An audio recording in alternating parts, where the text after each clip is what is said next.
The first people to make coins were the Lydians in Asia Minor in 640 BC. About 40 years later, the concept spread to ancient Greece, where coins often featured an owl, the symbol of the goddess Athena. Around 500 BC, the Chinese invented coins made of cheap metals like copper instead of gold and silver. Today's currency coins are still made of copper, nickel, and other inexpensive materials.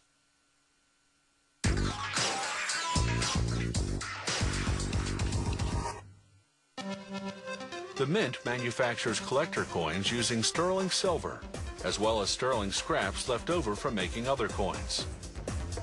The silver goes into a casting furnace at 2100 degrees Fahrenheit. The melted silver is cast into a continuous bar about 1.5 inches high by 5 inches wide. A machine cuts the continuous bar into individual bars about 30 inches long. Each bar goes into what's called the roughing mill. The mill's 2 rollers squash the bar flat, using up to 9 tons of force. It takes up to a dozen passes to flatten the bar into a strip just ½ an inch thick. A machine called the finishing mill thins the strip out even more to what will be the final thickness of the coin, anywhere from 3/100ths of an inch to 2/10ths of an inch depending on the denomination. Next, the blanking machine stamps out blank coins. The silver that's left over, called sisal, goes back into the casting furnace, where it's melted down into fresh bars of silver. The next stops for the blanks is the rimming machine, whose spinning wheel presses a raised edge or rim on each one. The blanks then go into a tub filled with water, cleaning solutions, and steel beads. The beads act as an abrasive agent, smoothing and polishing the blanks. After a 20-minute cycle, they empty the tub's contents into a sifter to separate the blanks from the beads. Workers then towel dry the blanks by hand. This ensures there'll be no water stains on the coins. Throughout the coin-making process, as the silver is worked, it becomes brittle. So brittle that it could easily break when struck.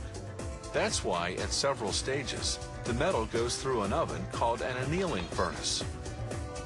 The coin design comprises artwork or a photograph or a combination of both. This coin will feature a photograph of Queen Elizabeth provided by Buckingham Palace.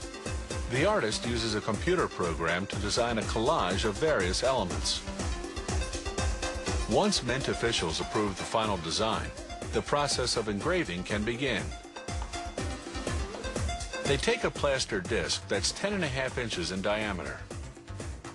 The computer guides the engraving machine to turn the one-dimensional computer design into a 3-dimensional version in rough detail. This creates a plaster model of the design in the negative. They now use this negative to cast a plaster positive. An artist then enhances the detail by hand. Once that's done, they cast a negative plaster mold. From that, they then cast a positive mold, this time in rubber. From the rubber, they cast a negative mold out of hard black epoxy. They mount the epoxy model on a machine called a pantograph, which is essentially a reducing machine. It traces the model and cuts a version 1.5 times smaller in brass. This reduction process takes 36 hours. Then, an engraver takes the brass model and fine-tunes the design under a microscope. At this stage, the engraver also adds the lettering, noting the year, the denomination, and the country of issue. Then comes another 36-hour reduction process. They reduce this brass model to 1.5 times its size to create what's called a matrix, a negative model made of high-grade steel that's the final size of the coin. Then they strike the matrix onto a block of steel, which creates a positive called a punch. Then they strike the punch onto another steel block to create a negative, called a die. The coins are made, one at a time, in the coin press. There are 2 dies per coin, one for each side, positioned above and below the blank. They strike simultaneously, not once but twice, to create a high-quality impression. In contrast, circulation coins are struck just once on high-speed machines that make several hundred coins per minute.